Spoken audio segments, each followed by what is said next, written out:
Prabhuji, shall I make you host and lead? Sure, Mataji. Yes, I'm just I've wondering. I'll wait for some more time for other devotees to join. Okay, Prabhuji. I'll Yeah. just make. Okay. Yes, sure, Mataji. Hare Krishna.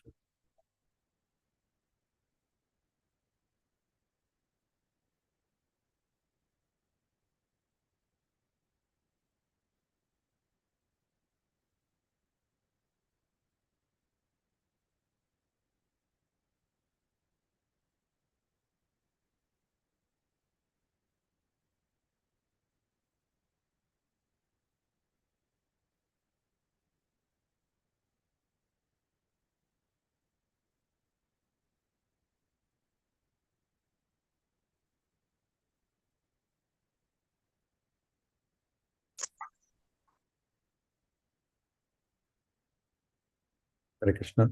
Hare Krishna, Mataji. Hare Krishna, Krishnamurti Prabhu. Hare Krishna Prabhuji. Hare Krishna Prabhuji. Hare Krishna. Just wait for a couple of more minutes for devotees to join before we start.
Meanwhile, anybody wants to do a small kirtan while devotees join?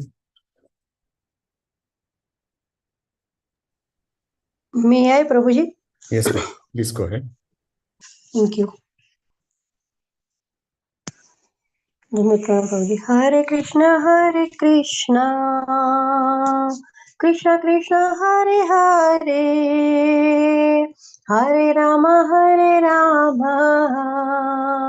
Rama Rama, Hare Hare, Hare Krishna, Krishna Krishna, Hare Hare, Hare Rama, Rama Rama, Hare Hare, Hare Krishna, Krishna Krishna, Hare Hare, Hare Rama, Rama Rama, Hare Hare, Hare Krishna, Krishna Krishna, Hare Hare, Hare Rama, Rama Rama, Hare Hare, Hare Krishna, Krishna Krishna, Hare Hare, Hare Rama, Rama Rama, Hare Hare, Hare Krishna, Krishna Krishna, Hare Hare, Hare Rama, Rama Rama, Hare Hare, Hare Krishna, Krishna Krishna, Hare Hare, Hare Rama, Rama Rama, Hare Hare. Hare Krishna, Prabhuji, Dandapranam. Hare Bol. Maybe should we start? Should we wait? Normally, It's probably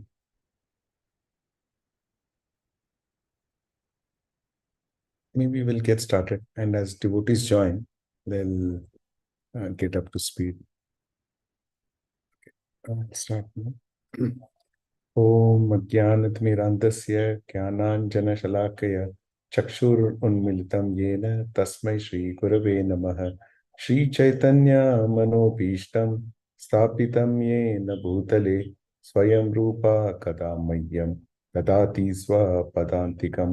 वन्देऽहं श्रीगुरोः श्रीयुतपदकमलं श्रीगुरून् वैष्णवांश्च श्रीरूपं साग्रजाताम् सहगण रघुनाथामृतां सजीवं साद्वैतं सावधूतं परिजनसहितं कृष्णचैतन्यदेवं श्रीराधा कृष्णपदान् सहगण ललिता श्रीविशाखामृतांश्च। हे कृष्णा करुणा सिंधु दीनबंधो जगत्पते गोपेश गोपिका कांता राधा कांता नमोस्तुते। तप्त कांचन गौरंगी राधे वृंदावनेश्वरी वृषभानुसुते देवी प्रणमामि हरे प्रिये। वाञ्छाकल्पतरुभ्यश्च कृपा सिन्धुभ्य एव च पतितानां पावनेभ्यो वैष्णवेभ्यो नमो नमः। श्रीकृष्ण चैतन्य प्रभु नित्यानंद श्री अद्वैत गदाधर श्रीवासादि गौर भक्तवृंद। हरे कृष्णा कृष्णा कृष्णा हरे हरे, हरे Ram Ram Ram Hare Hare. Welcome, dear devotees, for this evening session on Bhagavatam. Normally, there's another Prabhuji who takes it, I think, forgetting his name, but I'm standing in for him today. Fully, let's see. Okay, so I'll share my screen.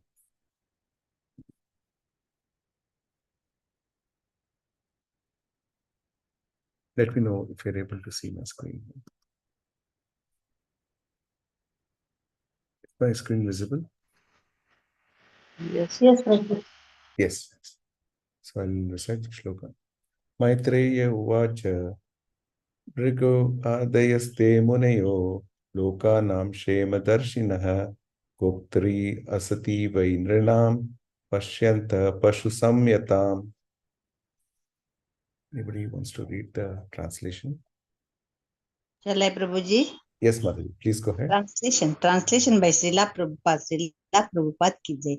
The great sage Maitreya continued, O great hero Vidura, the great sages headed by Bhrigu were always thinking of the welfare of the people in general. When they saw that in the absence of King Anga, there was no one to protect the interest of the people, they understood that without a ruler, the people would become independent and non-regulated.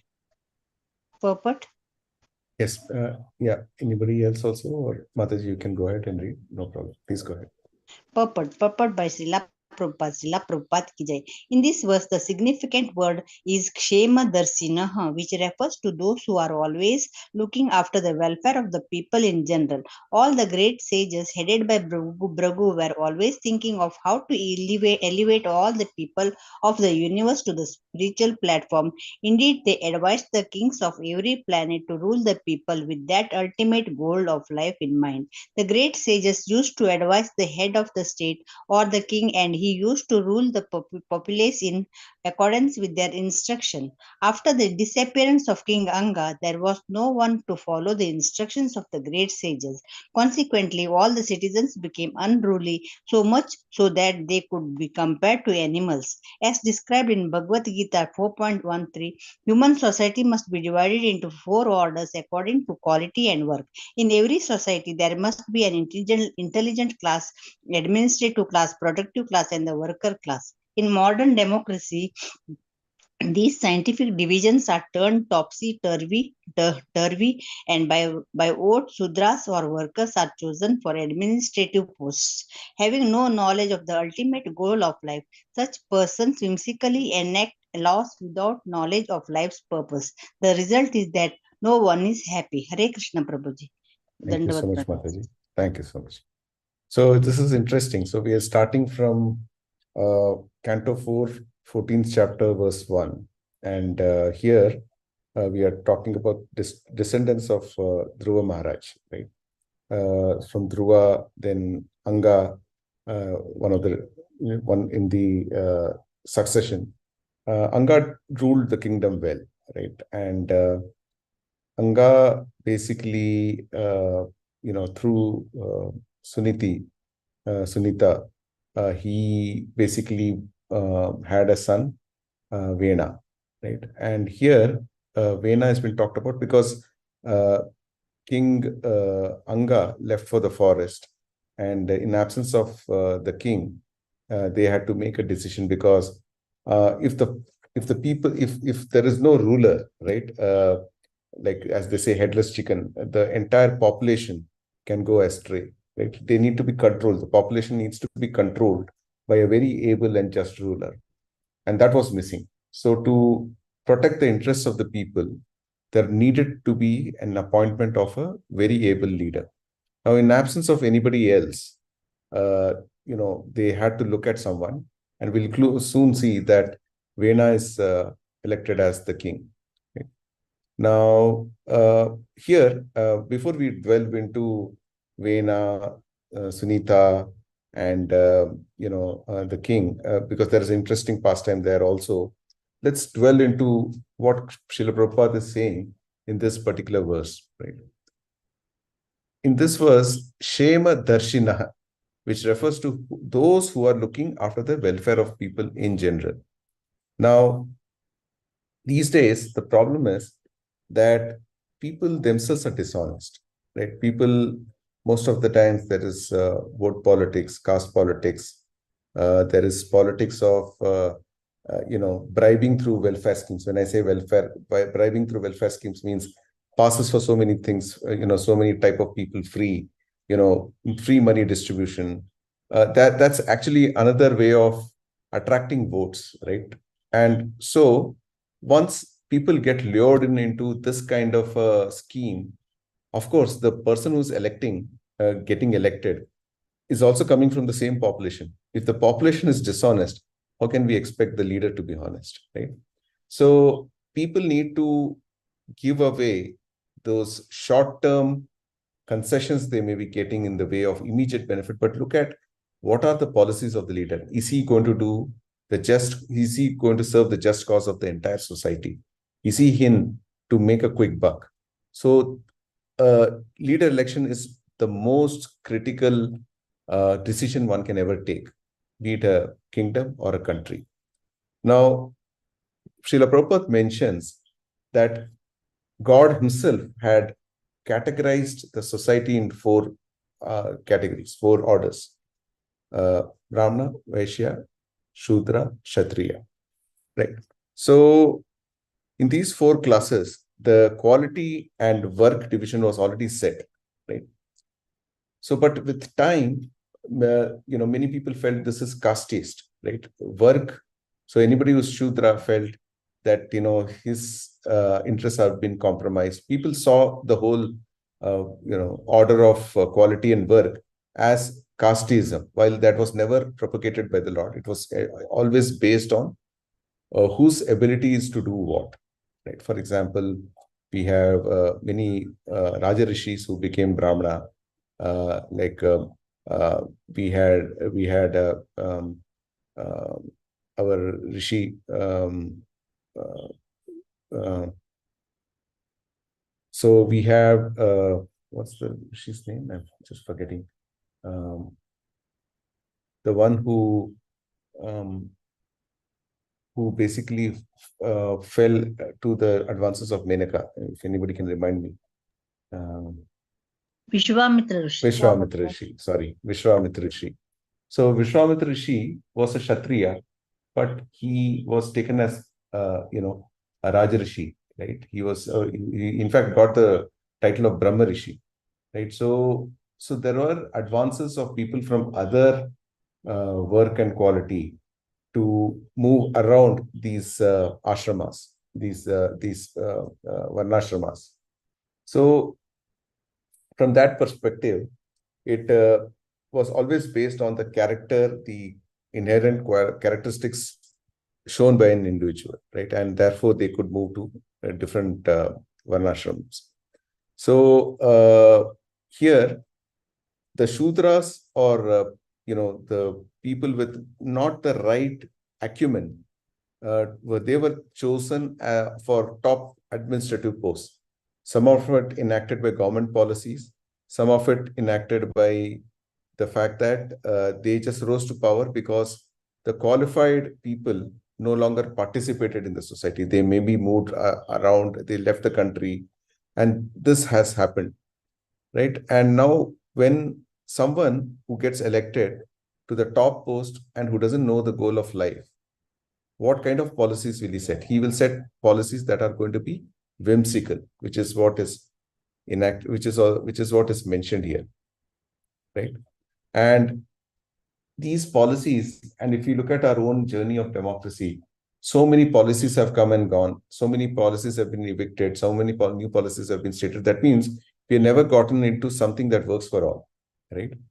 And the concept of here, Prabhupada makes a very important point, that the concept of kingdom is still better than the concept of democracy. And I'll take you to the verse exactly where Prabhupada talks about this in a lot of detail. It is actually verse canto number 1, chapter 10, verse 4. So we'll get there. And on top of it, there are unethical leaders who basically eat away the bhakshanam. Basically, they digest the citizens. They take them for a ride, right? So they come into power.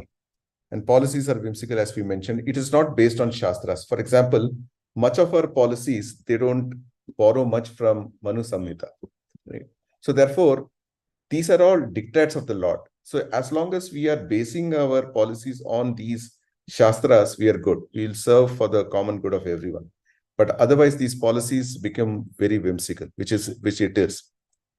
And when there are leaders who are incapable, have policies which are whimsical, then who's going to be happy? No one is going to be happy. So consider this with the times in which Yudhishthira Maharaj used to lead the kingdom. Now, at that point in time, everyone was happy. And we'll exactly go to that verse 1.10.4 to see that in a lot of detail. So I just move my attention to 1.10.4. Kamam vavarsa parkenya sarva kama dugamahi shishucha sma rajan gavaha payosadhas swatir muda. So during the reign of Maharaj Yudhishthir, the clouds showered all the water that people needed, and the earth produced all necessities of man in profusion. Due to its fatty milk bag and cheerful attitude, the cow used to moisten the grazing ground with milk. Now here, Prabhupada says the basic principle of economic development is centered around land and cows. So as long as the land is bearing a good produce and the cows are treated well, the economy is bound to shine and prosper. The necessities of humanity are food, grain, fruits, milk, minerals, clothing, wood, etc. One requires all these items to fulfill the material needs of the body. Certainly, one does not require flesh and fish or iron tools and machinery. During the regime of Maharaj Yudhishthira, all over the world, they were regulated with rainfalls. Now, rainfalls happen. There is no control of the human being. As long as the king is just, he is abiding by Shastras. Indradev, who's the demigod behind the rain, he honors. He's a servant of the Lord. So as long as Lord is satisfied with the rule, with the kingdom, with the just manner in which the kingdom is being run, through demigods, Lord will make the rain happen, right? And when rainfall happens, with the regulated rains, ample production of grains and fruits happen. Now, many of us have seen that the whole crop of tomatoes have got rotten because the rains happened. Now, that it's not just important that the rain comes up with the right quantity, but it has to happen at the right time. None of it is dictated by human beings. It is at the mercy of the Lord, as long as we are serving him and satisfying him well. Grains and vegetables can be sumptuously fed, can sumptuously feed a man and animals, and fatty cow delivers enough milk to supply a man sumptuously with vigor and vitality. If there is enough milk, enough grains, enough fruit, enough cotton, enough silk, and enough jewels, why do the common people need cinemas, houses of prostitution, slaughterhouses, etc.? Now, if you see, much of it, these things have grown under any ruling, have you seen, right? Slaughterhouses have only seen an increase. In fact, it's shameful to say that India continues to be the highest beef producer. In fact, I was hearing from one of our senior Vaishnavas that in schools, people are teaching that the cow is meant for beef. Now, that's the definition of a cow. That's not what we learned in our childhood, right? We always learned that cow is our mother and it gives us milk. We have to be respectful. We need to treat cow as one of the members in our family, etc., etc. But that's not the case. Now, how that is happening? Because of a ruling which is essentially doesn't know the ultimate purpose of life. Right? Has this civilization produced anything but quarreling individually and nationally? You've seen just that, right? You look at the newspaper, there's only quarrels to read.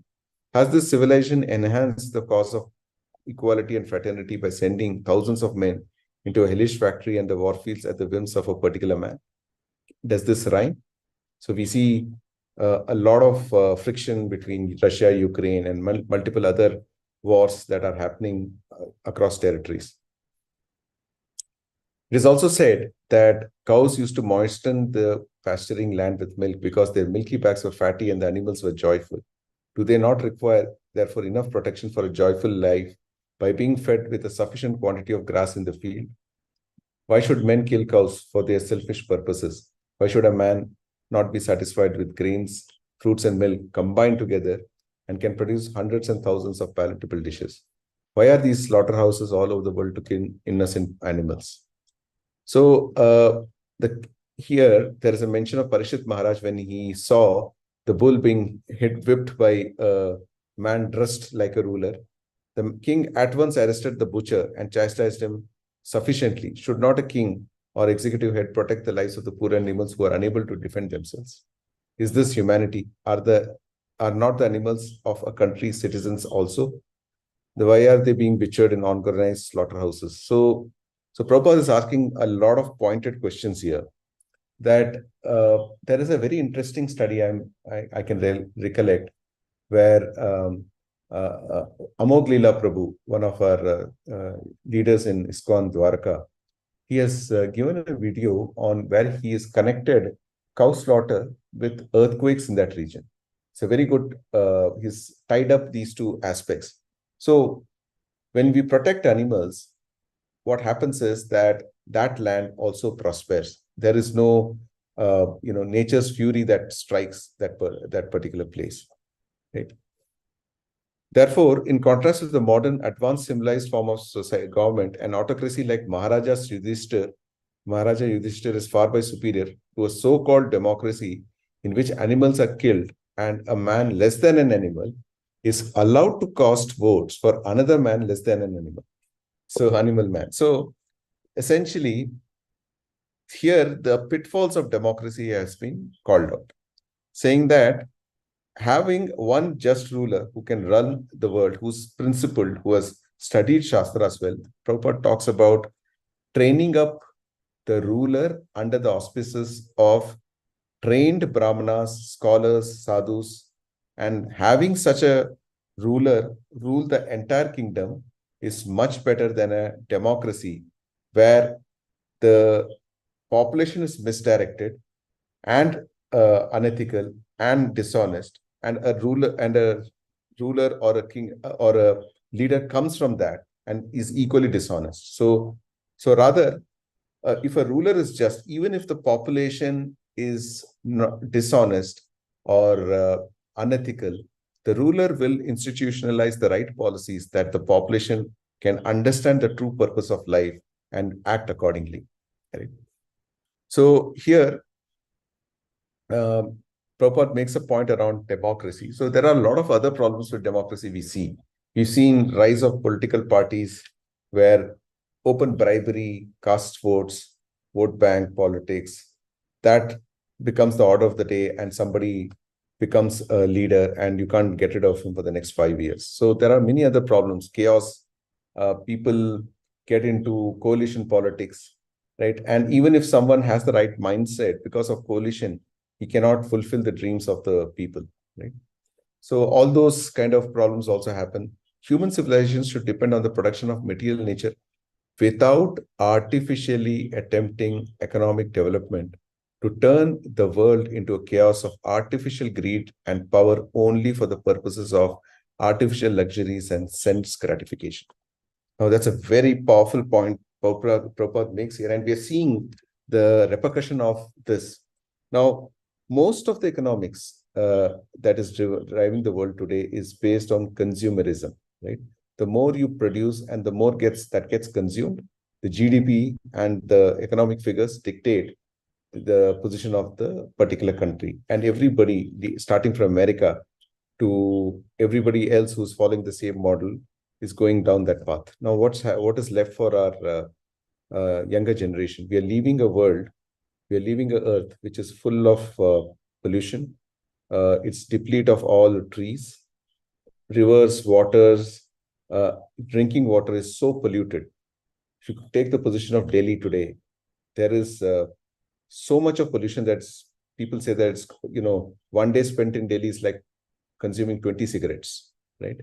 We're leaving such toxic environment in this whole greed and consumerism, where things have to be produced and sold artificially. Much of what we need is actually artificially sold to us. Advertising is a great vehicle to sell people what they don't need ever, right? So much of the products that we buy is through, hey, your neighbor has it, so why shouldn't you have it, right? That may not be your need, but driving the greed that somebody has it, so you should have it too, is become the order of the day.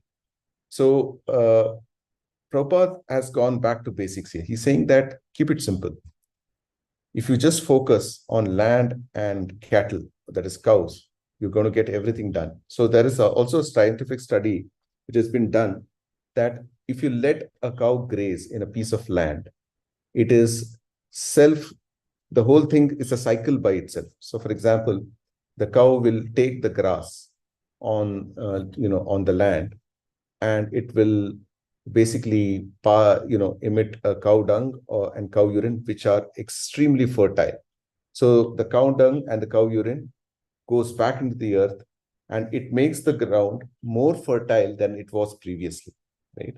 And if you let this cycle go, if you don't disturb anything, that piece of land becomes a lot more fertile than it was a few years back. And that's a study that Gauranga Prabhu mentioned in one of his talks. So that's why Prabhupada talks about the fact that if you leave these two, if you just work with land and cattle, going back to primitive times, I think that is far more satisfying. You have enough time for Krishna Bhakti, keep your life simple. And that's why Prabhupada talked about farm life, which is what, much of the leaders in ISKCON are trying to institutionalize again. So yes, so that is what is being kind of covered here. So we'll go back to any questions, because it's a very interesting bit which Prabhupada has covered here. Any questions, any comments?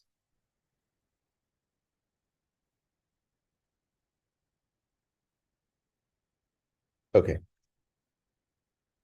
Yes, Mataji, please go ahead, Salome. Yes, Mataji, please go ahead, Salome. And thank you, Prabhuji. That was it was such an eye-opener. Sure, Mataji. In Kali Yuga, do we have for the good of all humanity? Will that ever happen? Because I don't know, maybe I'm too pessimistic, but I can't see that happening. I see a lot of people becoming vegan because they can see the abuse to the animals, and they don't drink or consume anything from the cow because it is so evil. But that's like the minority of people that are seeing this abuse and then going for vegan, but even when you are vegan, all of the vegetables are being injected with GMOs and chemicals and whatever. What light is there, Prabhuji, at the end of the tunnel in Kali Yuga? Or is it that Kali Yuga is going to end in such a bad way, like it always does, before Satya, Yuga comes about? Yes. So Thank you, Prabhuji. yeah, that's a very interesting point, Mataji, you make. Is there a light at the end of the tunnel? So Kali Yuga is destined to is the age of darkness, and we are just 5,000 years into Kali Yuga. So there is gory details in described in certain Puranas. Bhavishya Purana is one of it, one such, where the very gory details of Kali Yuga is mentioned, that how the human lives will reduce further and further, how relationships that you can't even envisage will happen, relationships that you'll probably puke at, such relationships, they would be existent. So it is going to get worse.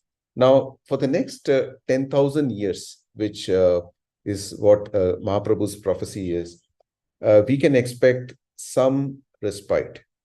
Now, if this movement continues to grow and spread, and this is what each of us have been tasked with, we will see a lot of, at least we cannot change the entire society, but we can devise rules of ourselves, right? For example, if you look at farm life in Hungary, there's a huge farm community that has come up thriving. There is New Vrindavan back in the US. And in India, also, a lot of farm communities are being envisaged.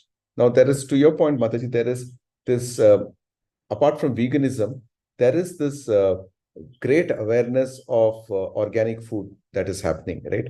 And I'm finding that that's finding a lot of traction these days. A lot of organic milk supplies like Akshay Kalpa, they have come to the fore. People have gone back to basics, organic farming, keeping away from pesticides, urea, etc., etc. And a lot of people, and not all of them, some, it's all, finally, it's all demand and supply economics, right? If more and more people turn organic, more and more people want to buy that, the supply side will increase. When supply side increases, what happens is that the cost of goods will come down over a period of time. That's exactly the cost of economics. Right now, it is still just a few people who are liking to go organic. So, but that few can create a big change in the society when they start to order in bulk, and they more and more people, because now if you see, the good news is many people are getting slightly more richer. I'm sure you've seen a per capita income also going up, so they can afford to buy quality stuff, quality foods, and therefore it will drive the right side of the economics going forward. But while we can work on these aspects, the other aspect where the consciousness of the people is in the decline, that needs a Krishna consciousness to be spread far and wide, with urgency. Because at the moment, people are getting all the necessities of life. Many are getting fat salaries. People are getting bigger houses, bigger vehicles, but they're still very sad. They still feel their life is incomplete. So that aspect needs a bigger working. So what my thought process, which I kind of trying to corroborate with some of the acharyas, is that if the consciousness is set right, everything else around it will automatically change. Let's say if the consciousness is in the mode of goodness, is going sattva, automatically people will become vegan. People will, in fact, I will not say vegan, because in ISKCON, the aspect of milk and curd is highly appreciated, because that comes from the Supreme Personality of Godhead. So Krishna has consumed butter, curd, ghee. So Supreme Lord will direct us in the right way. So we have complete faith in him. So milk is not compromised in ISKCON, but rest of it is absolutely in tune with veganism. So if we are able to make this change in the world, And if this movement grows, we will see Vaikuntha here. We don't have to, at least in our lifetimes, we will be able to see the best of people. So that is my humble opinion, Mataji.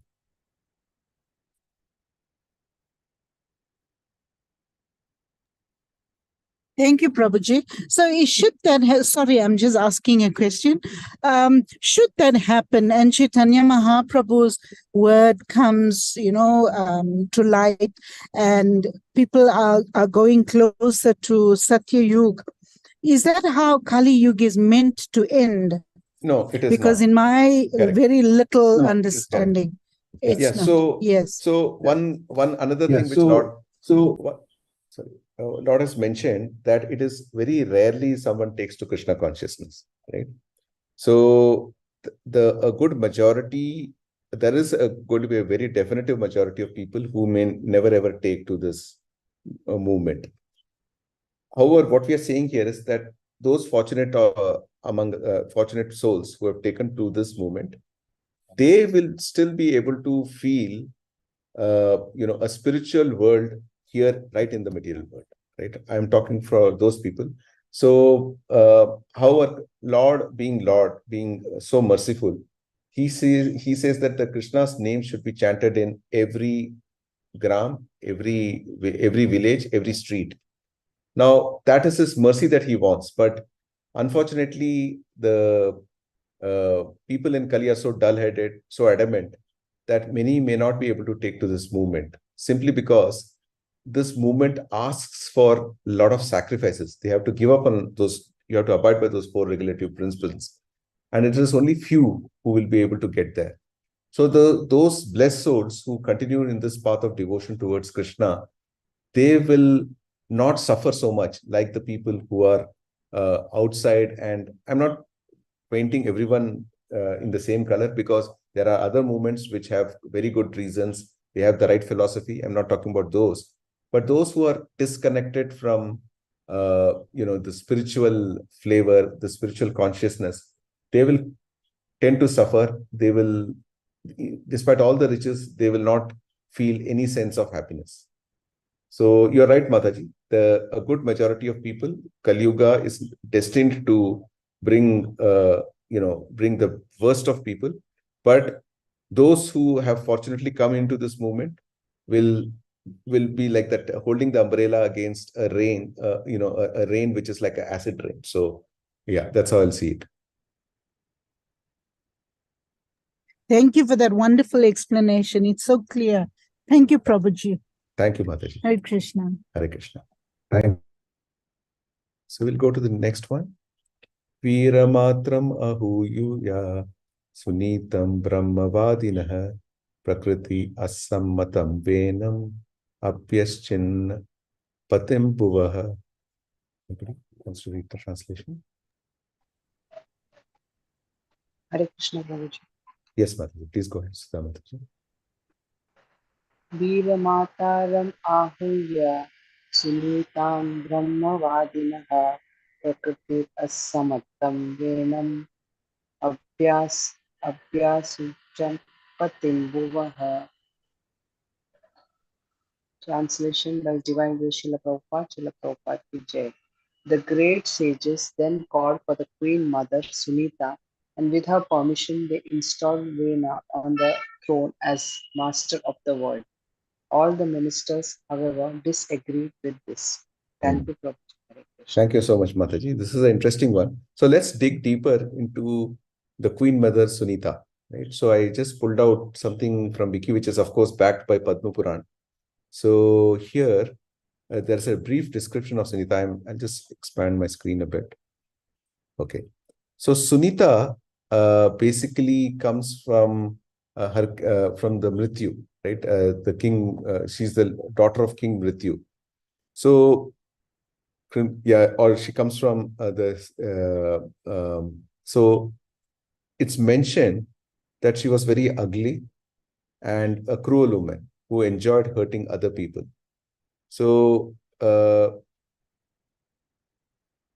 here there's a mention that once she went to the forest to play with her maids, she saw a Gandharva named Sushanaka. So the handsome youth was engaged in penance to propitiate the goddess of music, Saraswati. Sunita started to annoy him, but Sushanka resisted her attempts to distract him. Bitter that the youth was ignoring her, she struck him. Sushanka was angered, but did not wish to strike a woman. Sunita boasted her of her lineage from Yama, the Mrityu that I mentioned, but he was unimpressed. When Sunita met Sushanka again, she struck him with a whip. Furious and shivering in pain, the youth cursed her thus. You wicked girl, when you become a householder and join your husband, you will get a son who will be a scoffer of Devas and Brahmins and an all-round sinner. So this is from Padma Puran. So it's also mentioned that sons typically borrow a lot of characteristics from mother, and daughter borrow a lot of characteristics from father. And here exactly that is what has happened. That Vena has got all the characteristics of his mother Sunita, who's not just cruel but ugly as well. So not so much demeaning her physical appearance, because everybody is born with certain. Some people may be bodily not looking so pleasing, but they may have very pleasing qualities. So not going too much into physical characteristics, but she was cruel, and she disconned people, and the same characteristics came into Vena.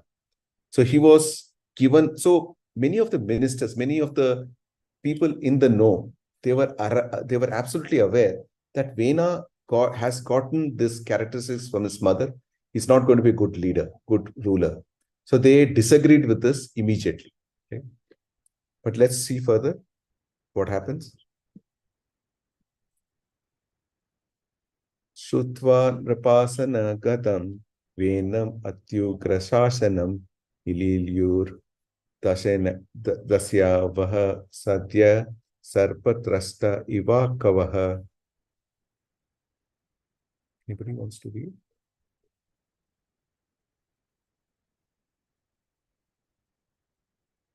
Pariksha? Anyone?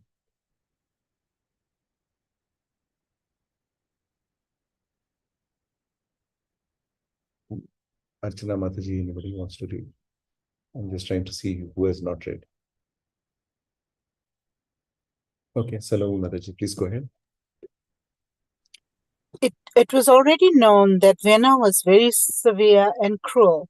Therefore, as soon as all the thieves and rogues in the state heard of his ascendance to the royal throne, they became very much afraid of him. Indeed, they hid themselves here and there as rats hide themselves from snakes. Prabhuji. Thank you. You want to read the purport also, Mataji? Okay, Prabhuji.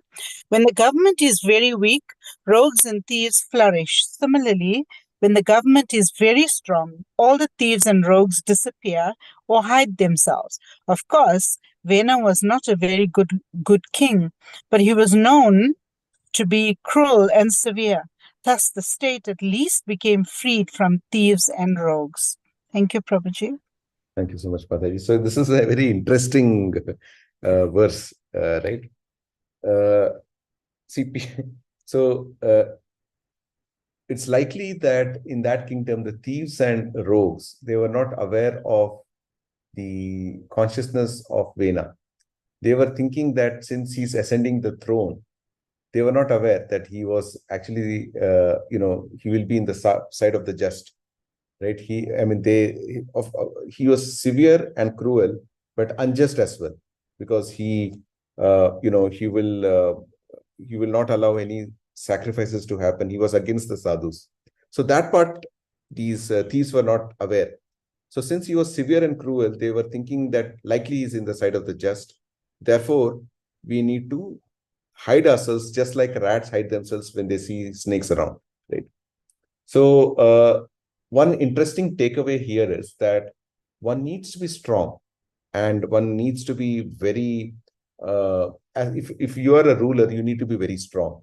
So even in Krishna consciousness, there's one thing which Prabhupada quotes quite a lot from Jesus Christ, is that I want you to be hot or I want you to be cold. But if you are lukewarm, I'll spit you out. So therefore, even in Krishna consciousness, if you have made a decision to stay in it, right, it is important to grow in it and be happy in it, but rather not remain always lukewarm. That there are many devotees we find who have pretty much stayed the same in the last 10 years or 15 years that we may have seen them. Not passing any judgment here, but they themselves will say that they are not progressing enough. Now, why does that happen? That's because we remain very weak in Krishna consciousness. We are not committed to the movement. So therefore, this kind of so that's a very interesting takeaway, that whatever we take up in terms of things that if that is the way we want to frame our life in, we need to stay committed and strong in it, right? We should not be lukewarm, like the way Jesus Christ mentioned.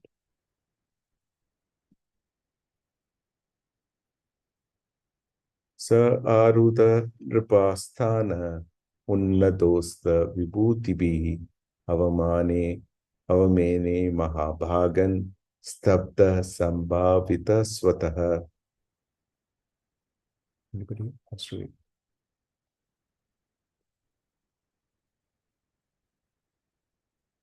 You go.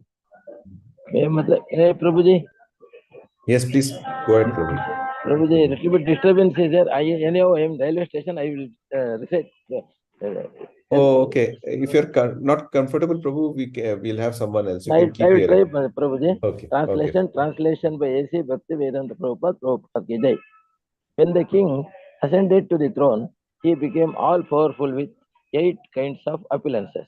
Consequently, he became too proud. By virtue of this false prestige, he considered himself to be greater than anyone. Thus, he began to insult great personalities. Hare Krishna, Prabhuji. Thank you so much, Prabhu. Thank you for your commitment, Prabhu. Despite Prabhuji, boarding a train. I am returning from Dwarka. I am in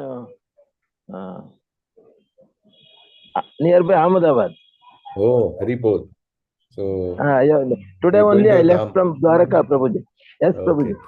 Thank you so much, Prabhu. Hare Krishna, Prabhuji. Hare Krishna. Hare Krishna, Prabhu. Anybody who wants to read the translation? Sorry, purport?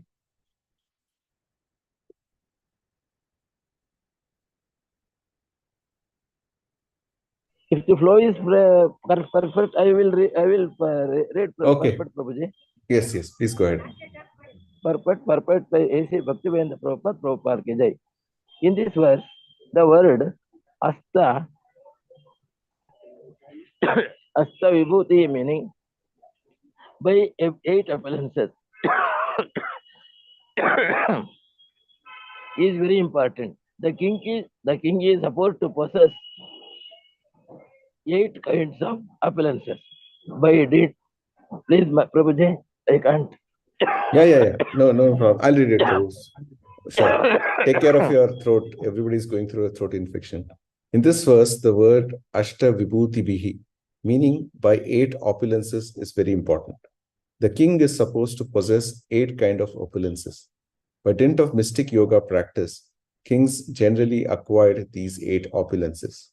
These kings were called Raja Rishis, kings who were also great sages. By practicing mystic yoga, a Raja Rishi could become smaller than the smallest, greater than the greatest, and could get whatever he desired.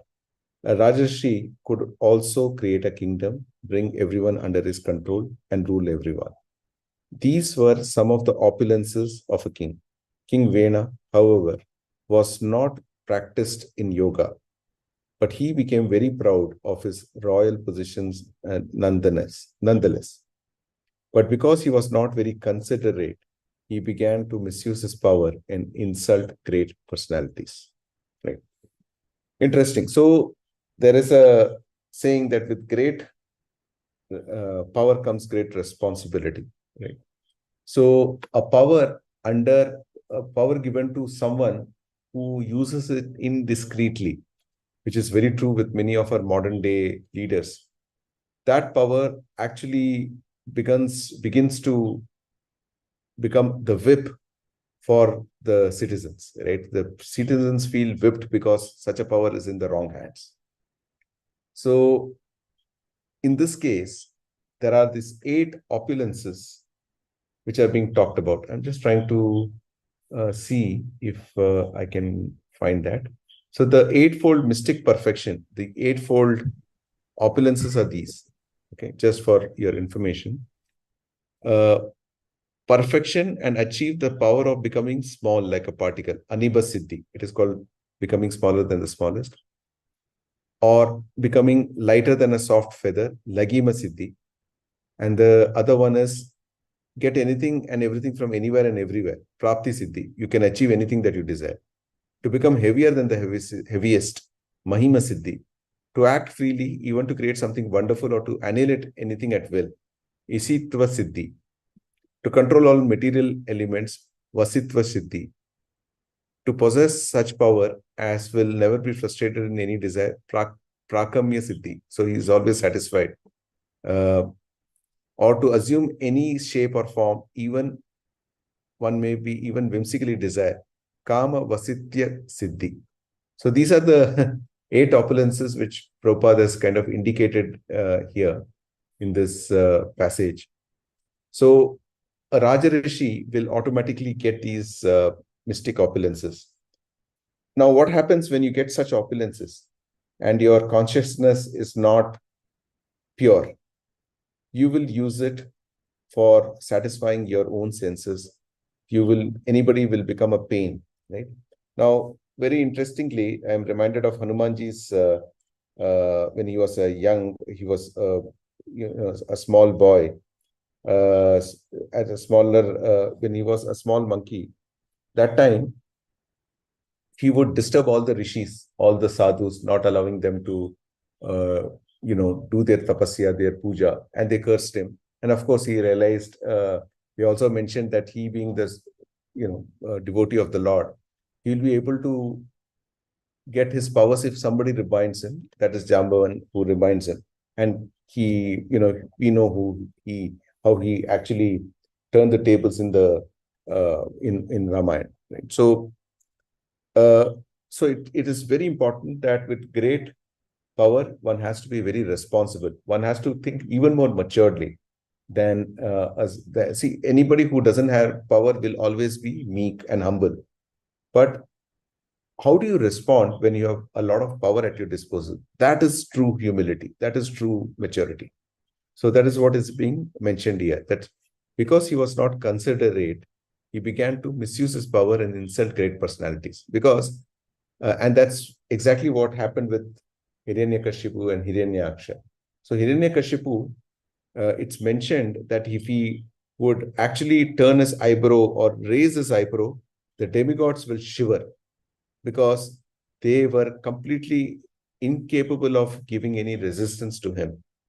So obviously, when somebody is very powerful and strong and he's not considerate, he will end up doing arajakam, which is basically being unjust. So that's what is mentioned here. Let's look at the last passage of the day. Any questions so far as we move to the last one? Okay. Hare Krishna Prabhuji. Yes, Prabhu. Prabhuji, of course, almost all the rulers in this Kali Yuga, they are all in the same influence, is it not, Prabhuji? Correct. Yes, every... Go ahead, Prabhu. Almost all the people. Then how the citizens will be lead peaceful and happy life? Is it possible? Very difficult, Prabhu. We have to suffer. We have to suffer. Very difficult. See, very difficult. Yes, so, yes, Prabhu, go ahead. If it is, that too particularly is this people who is in mode of goodness, they will suffer a lot than the passion and materialistic people. I think, Prabhuji. Correct, Prabhu. You're absolutely right that, there's absolutely, you kind of connected the dots very well, Prabhu, that the rulers will be unjust. There is this greed and power heast, as they say, right? The intent to stay power hungry. right? Even at 80, 85, 90, 95 years, you find leaders not willing to give up their chair, right? So they're that much power hungry, right? Now, at least what I would say is that that way India has been, though we have seen a lot of hardships, one thing I must say that if you look at other countries, there is still, you'll find people who become renunciates, people who are willing to spread the message of the Lord, people, just that we need to find the right spiritual master, right? But you will find a lot of good examples, a lot of things to look forward to also. For example, there is still some amount of dharma which is still there in the country. Yes, there is corruption, there is arajakam, all that is still there, but you will still find places where people are honest. So one leg of dharma which will continue in this Kali Yuga is truthfulness. So people are untruthful, no denying, but people who become untruthful and they are publicly, declared that this person is untruthful, he will have to give up his public office. That we have seen many times, right? So what I would say is that the whole process of Krishna consciousness is to give us that insulation that you would have seen that when you move in a vehicle, right, you get a shock absorber, right, which protects you from all the bumps and all the speed breakers, right, and gives you a smooth ride. So think of Krishna consciousness as that shock absorber, which allows us to maintain a sane mind, even if people around us are insane, right? So we can't do much around the environment that we live in, but we can stay peaceful and make a humble attempt to transform people's consciousness by spreading the message of the Lord. But if we are committed to a sadhana, most likely we will see that we are not disturbed by whatever is happening around us, because all of us understand that this is a temporary phase in our life, right? This is not our destination. Kali Yuga and this material world is essentially temporary and miserable. That Lord has declared. Who are we to say anything, right? Lord has declared that the material world is full of miseries. Padam padam yat vipadam, right? So every time, every moment, there is a catastrophe that is bound to happen. So searching for bliss in this world is not going to be a practical advice, which Lord has attested in Bhagavad Gita. So what can we do best? We can only make use of a bad bargain. How do we make the best use of a bad bargain? By committing ourselves in this moment. There are few benefits of Kali Yuga, right? One is the fact that if we chant the holy names of the Lord, you get, it's multiplied by 1,000 or 10,000 or 50,000, making it equivalent to the benefits that you would have realized in Satyuga. In Satyuga, the austerities are a lot more. Somebody had to get a good purohit. Somebody had to get the best, ingredients for a sacrifice, and then do this over thousands and thousands of years to please the Lord. But here in Kali Yuga, Lord has made the life much simpler, saying that He understands people have got alpa eyes, and people have got less memory, and people are miserable, unfortunate, and misdirected, right? Prayana alpa yusa sabhya kalo asmin yuge jana mandasu manda matayo manda bhagya hi upaditah.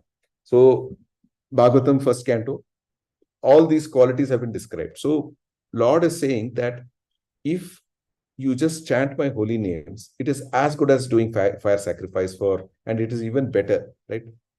So this is the practice for the Kali Yuga. So if we chant holy names nicely here, chant, read, spiritual books, and are able to get the privilege of spreading the holy name, then even in this yuga we will see bliss, right? But it is only for those who have taken up this path, somehow fortunately enough that Chaitanya Mahaprabhu has pulled us into this movement, that we are able to see the other side of the world. Otherwise, think of it this way, that if, let's say, this movement didn't exist, think of it that there was no Krishna consciousness, there's no chanting of holy names, and we are just in Kali Yuga, how miserable you would have felt, right?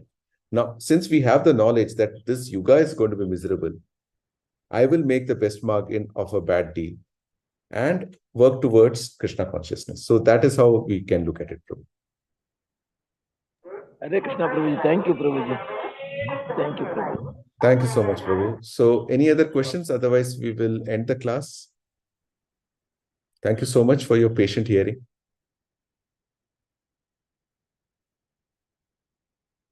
Any questions?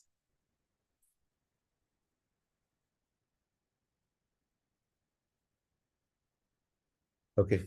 There are no further questions. Hare Krishna. Jai Srila Prabhupada. Thank you so much for your time this evening. I'll end the call here. Thank you, Prabhuji. Haribol. Thank you so much, Motherji. Hare Bol.